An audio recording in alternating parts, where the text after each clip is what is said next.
So that was Romans 7, starting with verse 15. For what I am doing, I do not understand. For what I will to do, that I do not practice, but what I hate, that I do. If then I do what I will not to do, I agree that the law, that it is good. But now it is no longer I who do it, but sin that dwells in me. For I know that in me, that is, in my flesh, nothing good dwells. For to will is present with me. For to will is present with me, but how to perform what is good, I do not find. For the good that I will to do, I do not do, but the evil I will not to do, that I practice. Now if I do what I will not to do, it is no longer I who do it, but sin that dwells in me. I find then a law that evil is present with me, the one who wills to do good.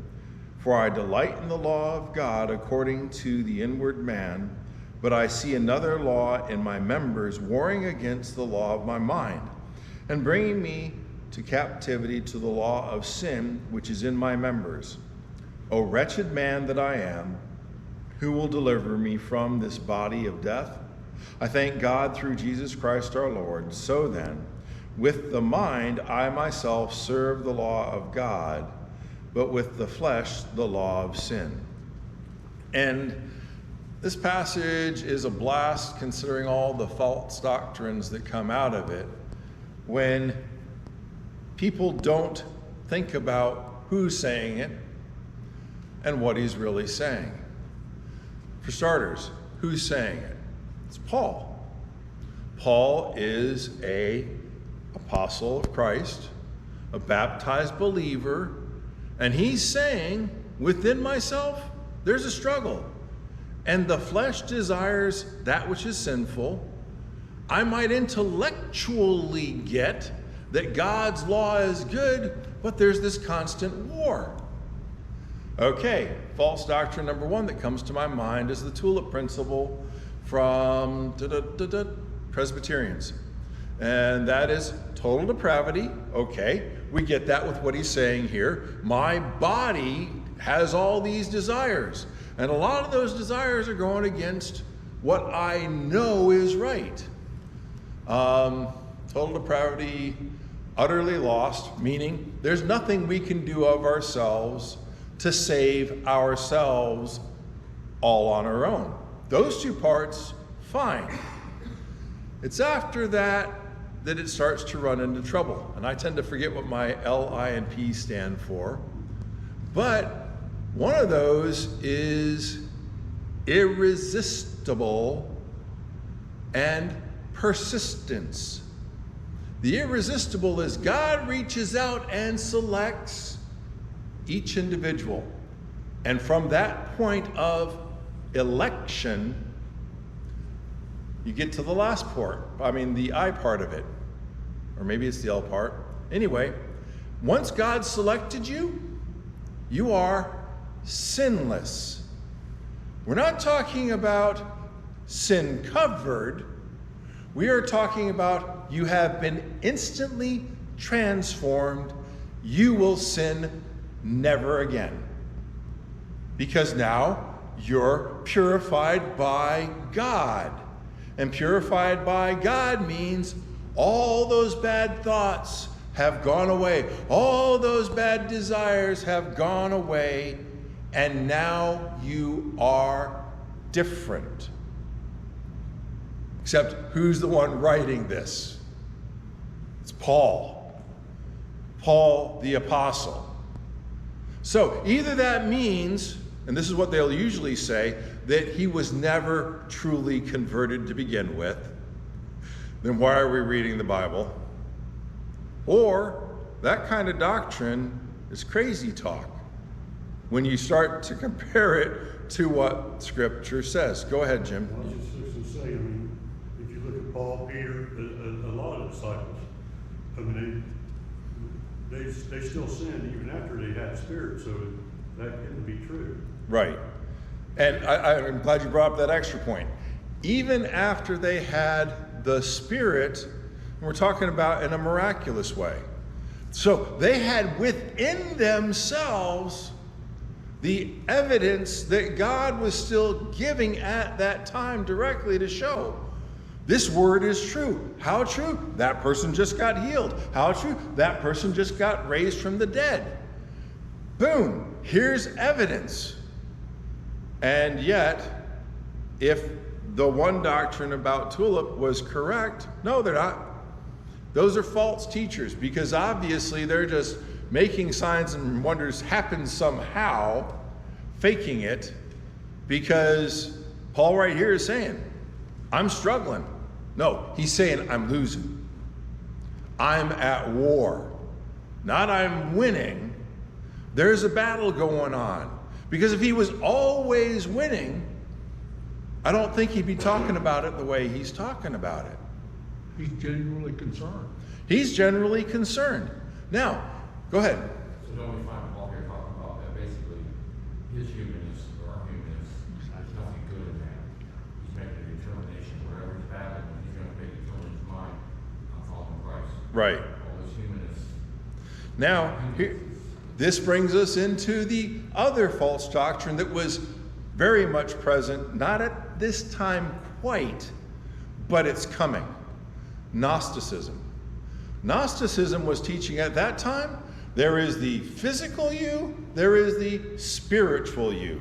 The physical you, like Paul says here, desires the sinful. The spiritual you desires the godly. And here's where the false doctrine comes in. So, when physical you sins, don't sweat it, because that's going to go the way of all things. It's just going to get burnt up at the end. Because you're a spiritual you and you've accepted Christ, therefore, sin all you want, because that's not your spiritual you, that's your physical you. And none of that really counts against you, because the spiritual you is the part that's saved. Go ahead. That's the exact same character who got Jesus in trouble to begin with. Yes. Every time they got in trouble, it's because of that way of thinking. And that's where people don't pay attention to what happened to the Jews. It's the problem of obedience only versus transformation. I will do those right things and never become what I'm really called to be. And that's what Paul fights against. It's what James fights against. And the problem is, unfortunately, people try to say James and Paul are saying the opposite things. No, they're both saying the same thing. That while it's not works that will save us, if we're not doing those works becoming, then we're not really working with an active faith. On Paul's side of it over here, he's coming right out and saying, we're in full out conflict within ourselves. We need to be in that conflict, meaning we need to be fighting against the sinful nature that is within us. And That's where there's, you gain the strength and maturity. repeat that again? That's where you gain strength. It's like physical exercise. It's got to be painful or it's not doing you much good. Yes. That's how you mature in the faith. Excellent point. And unfortunately, what happens if you don't work against the natural inclination? You don't mature. And people don't get that when it comes to the spiritual. We get that if you don't encourage a baby to learn to roll over, to push itself up, to go skating along beside something while holding on to it, to taking steps without holding on, to running, to learning to read, to all these efforts of maturing, we take for granted. It's got to happen. If you don't, you can have a 30-year-old that can't roll over, can't sit up, can't feed itself, can't read, can't do anything because it never tried. And we'd look at that and say, wow, wacko pathetic. But we don't do the same with the spiritual. We don't press through, as Bobby pointed out. It takes effort. Sometimes it's really, really hard. Go ahead, Jim. That's another mistake. They're both intertwined. You can't have one without the other. Mm-hmm. And the character of your spirit and everything else is going to be dictated by what you're doing and everything else. You learn both ways. You're learning at the same time. Right. If you're not, then there's something definitely wrong with it. Yep. And I'd like to take this one to a place we're not comfortable with because of the way our society pushes things. Yesterday, Rusty, Dorothy, Vicky, myself, and Matthew and Chase, my son and daughter-in-law, all went blueberry picking. And I'm just plugging along, doing my blueberry picking. And after a while, Dorothy comes up and she goes, I got all these extra blueberries. Your bucket's only a little bit over half full. She dumps her blueberries into my bucket. She goes, wow, you really aren't good at everything. And I laughed because it's the truth. I'm not good at everything. As I told it, as it's written inside the bulletin, one, I'm colorblind. I cannot look at a blueberry and be 100% certain I'm not seeing red. The darker red that you see in a blueberry when it goes from green to that red to that blue, I can't always tell if that red is there or not. So I'm doing some weird staring at it from different light vantage points. I'm also looking at other parts of it to try to determine, is this really the right color I'm looking at? Problem number one. Problem number two, I got fat pudgy fingers that aren't good at small, fine control. So when I try to pluck a berry, if I'm plucking at it, I tend to squeeze the tar out of it. And Vicky's saying, no, you twist it. When I try to grab it to twist it, I still do that crunch and squish the tar out of it. So I'll get above it and I'll sort of try to pull it down and cup my hand and hope that it doesn't jump out of my hand. I'm not a very good picker at all. But then there's the third problem to all this. I'm an educated blueberry picker. My kids earned their money when they were little as professional taste testers. So we would all go across the street from where I work whenever there were taste tests.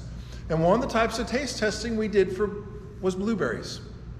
For about 2 months, we would go across the street 2 to 3 times a week. They would let us know when the batches arrived. And we would taste test. We would be looking at color. We'd be looking at size. We'd be looking at all these different visuals, grading all these different taste things. So in my head, I knew, okay, I want to avoid the smaller ones because the smaller ones are going to be more seedy. I want to avoid the super big ones unless I know the quality of that super big one, because those tend to be watery and lose their flavor. There were all these things going through my mind. It's like, okay, I first got to find a berry that looks blue.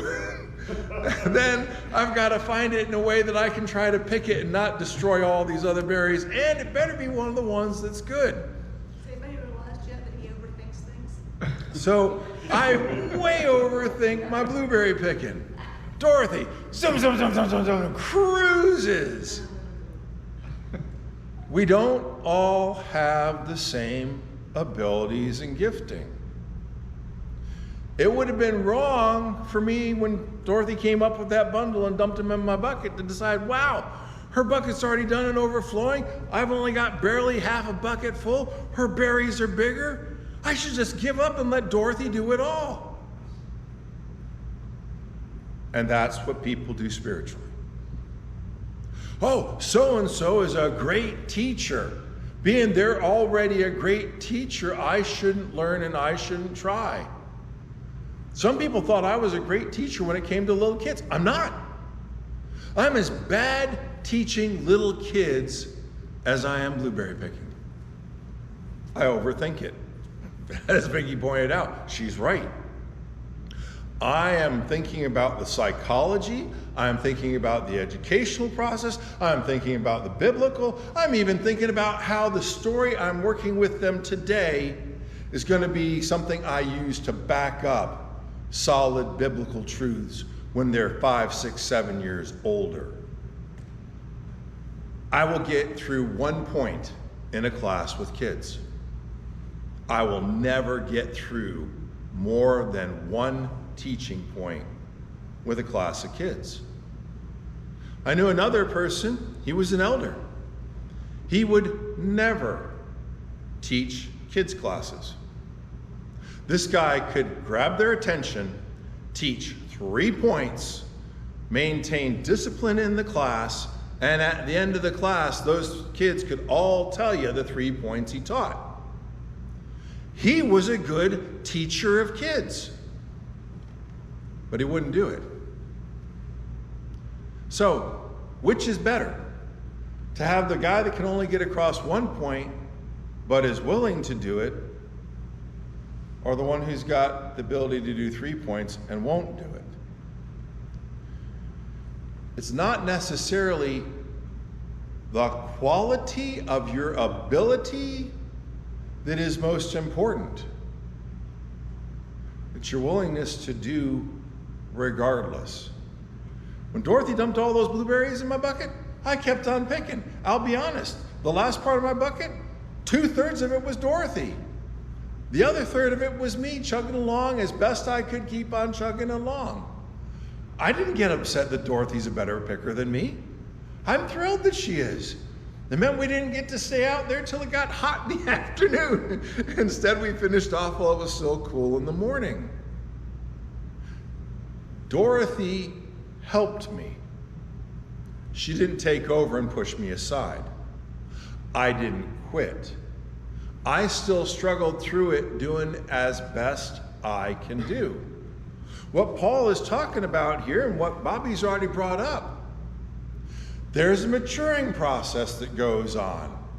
And you know what? With practice, I probably would get my fingers working better with the whole blueberry picking part. Am I ever going to overcome my colorblindness? I'd have to say no. Am I ever going to overcome my overthinking? Maybe with a bit of effort. Okay, got a big smile here. Okay, maybe with a whole lot of effort. But the only way that improvement's going to come is if I stick with it. What Paul doesn't go into here, but he does later on with Timothy and at other times. Work out your salvation with fear and trembling. He's not telling that to people who are unbaptized and not yet Christians.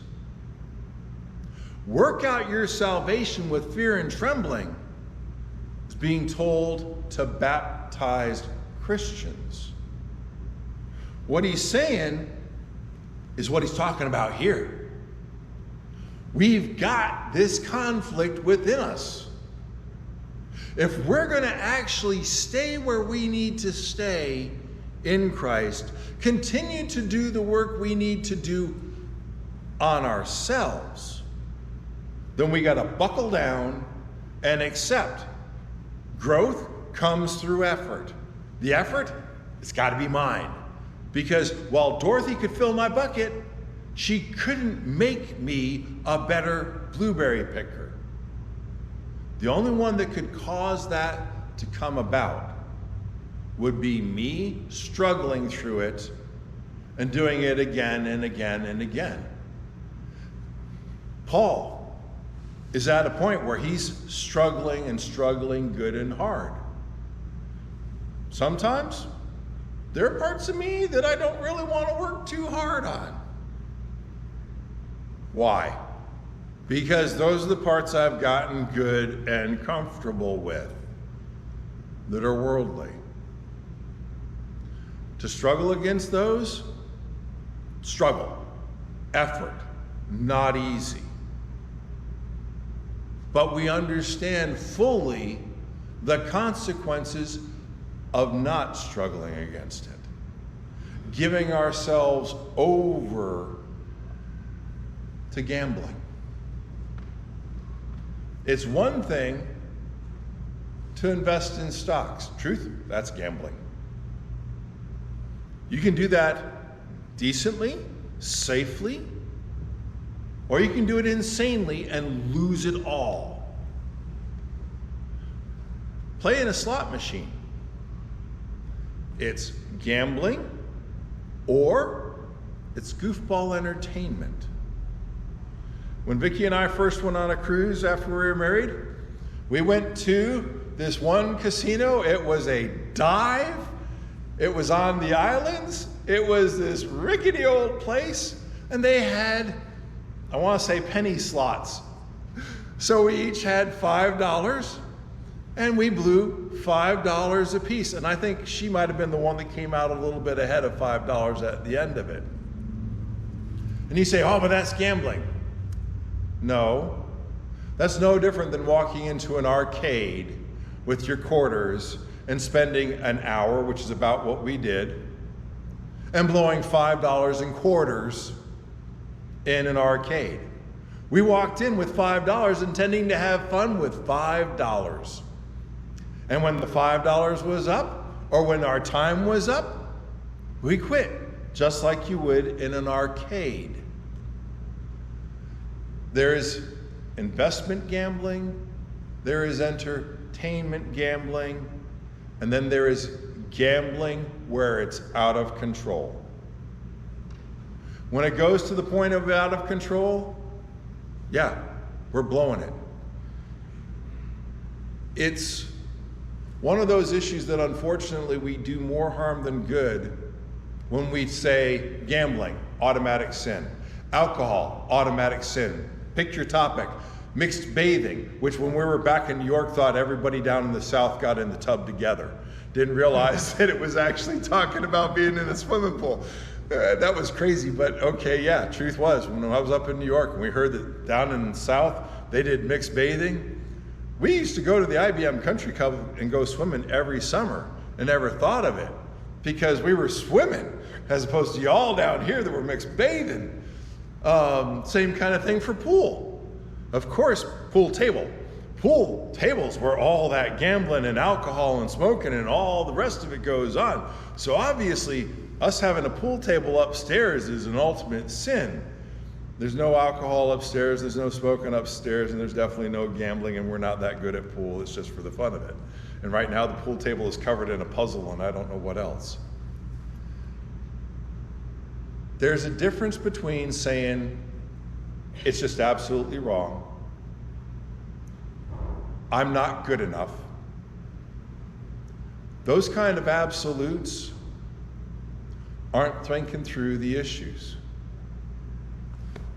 I can do this with restraint, self-control, and just do it for the fun of it. I'm not really crossing the line. You might argue, oh, well, that $5 could have been spent better. Yes, it could have if you didn't go to the arcade and spend your money. If you didn't spend your money on the book, if you didn't spend your money on the cable TV, if you didn't spend your money on, oh, there's a whole lot of entertainment, we could set aside and say that's wrong. And know what?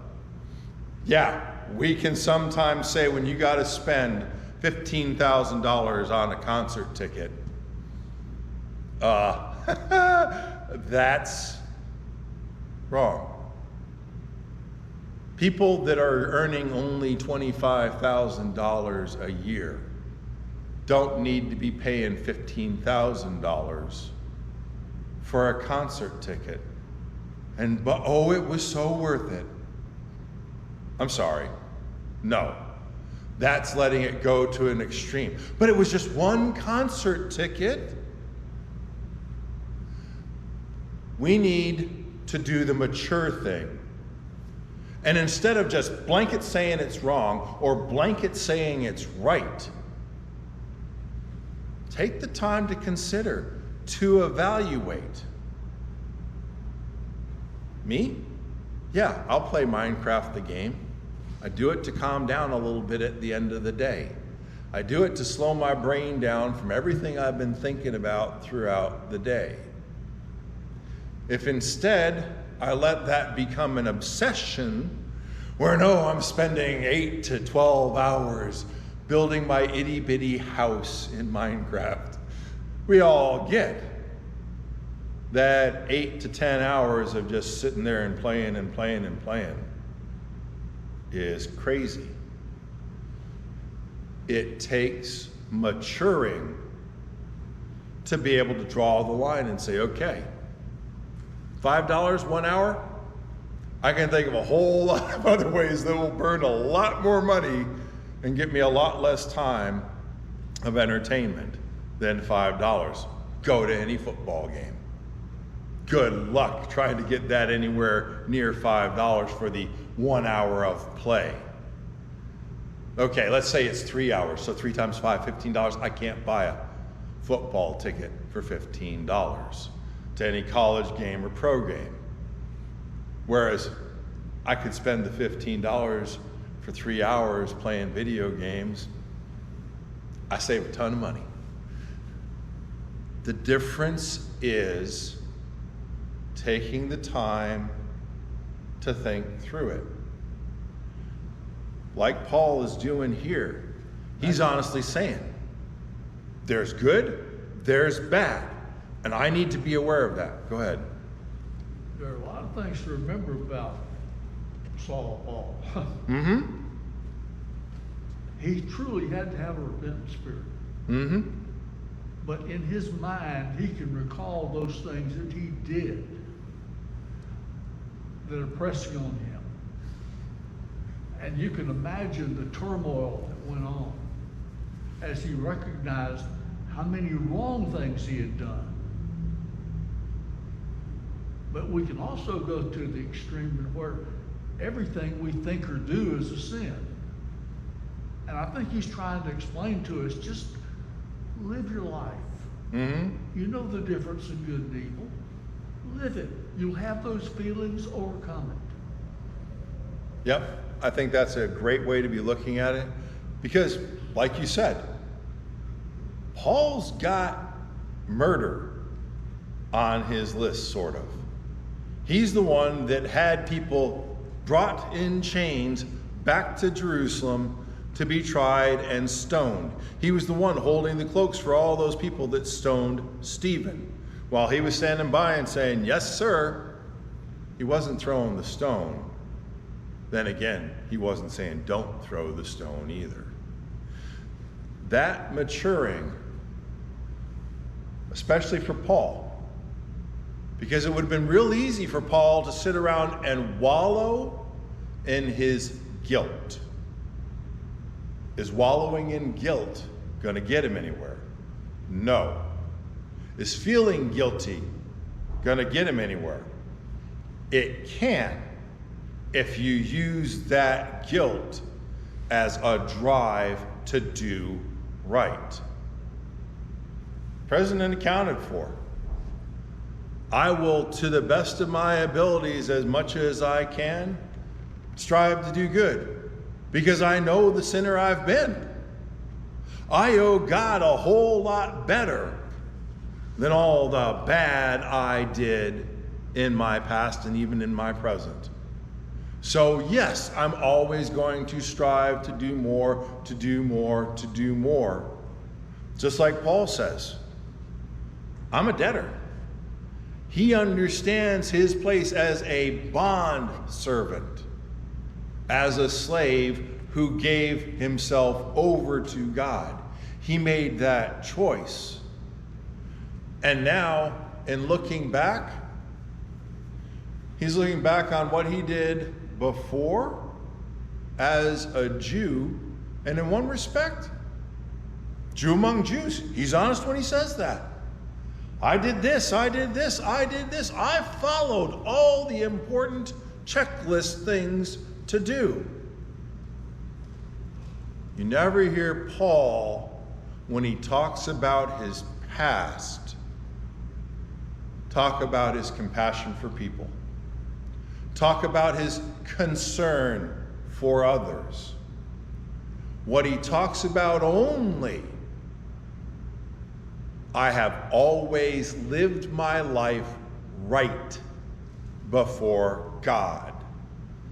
Meaning, even when he was a Jew condemning people, he was doing that striving to do what he thought was religiously right. But he missed out on a big component. He might have dotted all the I's and crossed all the T's. The problem was, all the rest of his handwriting was totally whacked. Because the relationship aspect relative to God and the relationship aspect relative to his fellow man was totally missing. That's where the maturity comes in. That's where that balance comes in. It's the awareness that, you know what? Overthinking it doesn't get it done the way you really needed to get it done. There's more effective ways than thinking through it to the nth degree. We need to take the step back, because that's what Paul's doing here, and saying, okay, looking back over all that I used to be and even am now. There's room for improvement, because there are things in me that still are on the sinful as far as the desire goes. I need to work that out, with the understanding that if I don't work it out, it's dragging me down into judgment. At the same time, there's also the good, the part of me that wills to do good. The better I understand what God is offering, the better I can choose to act, the better I can show others the same kind of thing. But, using the old Indian proverb, you got two wolves inside of you. One is your desire to do wrong, one is the desire to do good. One is fleshly, one's intellectual. Which one are you going to feed? If you don't actively strive to feed following the will of God, the other side is going to scarf it all down. We've got to actively make that choice of what we're going to enable and empower within us. Because just letting go of the steering wheel and hoping it all turns out right, when you're on a slope and at the bottom of the slope is the cliff face, what way is the wheel going to turn if you let go? It's going to turn for the downhill.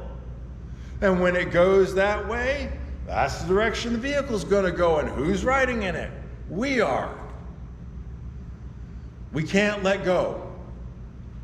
We have to actively be aware of, okay, even if I sort of only keep this straight, because I'm on that bit of a hill, even straight sometimes is still going to be going that little bit down. I need to be correcting upward actively all the time. That's just to go straight, let alone go uphill. Yeah. When you're going to sailboat's always going to go into the wind. Yep. It's going to always run parallel to the wind unless you correct it. Yep. You know, it's just the nature of people. They're always going to want to go to sin unless you correct it. It starts with kids. I mean, if you don't start teaching your kids at a young age respect and everything else, they're going to start hating people in early life. Yep. Being hateful people in early life. Yeah, and just to follow up with that one, verse 24, O wretched man that I am, who will deliver me from death? He's acknowledging, as the Apostle Paul, who's already been living the life, he's still struggling. He's not happy with the struggle, but he also knows the answer to the second part of the verse as to who will deliver him from the body of death. That's Christ. It's Christ when we give ourselves over thought-wise. It's Christ when we give ourselves over action-wise. But we've got to make that choice. that that's going to become our priority, that we're going to be striving for. When we were raising the kids and we did sports with them, we did the Christian League stuff.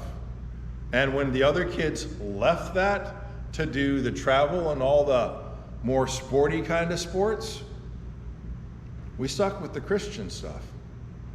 Because the truth is, how many kids that go out into any sport are going to make it as pros? Next to none of them. It's less than like, what, a quarter of a percent? Something insanely small. How many kids going through sports are going to face Judgment Day? All of them. There's the opportunity, even as something as simple as kids' sports, to be making a choice that's possibly going to point them in a righter direction. We have the saying about the company you keep. It's true. You spend all your time working on a construction site, where's your language going to go? In the toilet. Because that's all you're going to hear pretty much all day long on most construction sites, is foul language. Go ahead. Unless they're mature people that know better than. Right. And we're in that struggle. We're in that struggle where the world by default is going to take it the wrong direction. When we know we're stuck working in that kind of environment, it's up to us to work out, okay, how am I going to counterbalance this? What am I going to do first thing in the morning when I get up mentally to remind myself, okay, you're about to step into nasty audible vocabulary zone. What are you going to do to keep this from sinking in and coming out? Go ahead. Ask, first thing you do when you show up on the job, ask them if they kiss their mom with that mouth, and they'll start watching the language. Yeah, there are ways you can nudge, and sometimes that works, and sometimes that just means they double down on you. But the long and the short of it, we're in this world. We're in bodies that have desires, and not all of them are in the right direction. Chocolate's a good thing, but not when it's in mass quantity. So are blueberries. But fortunately, I was filling the bucket faster than I was filling my belly. God has given us these desires because He does want us to be able to be happy. Blueberries are delicious. Chocolate is delicious when dealt with rightly, with self-control, or no control and full-on consequences.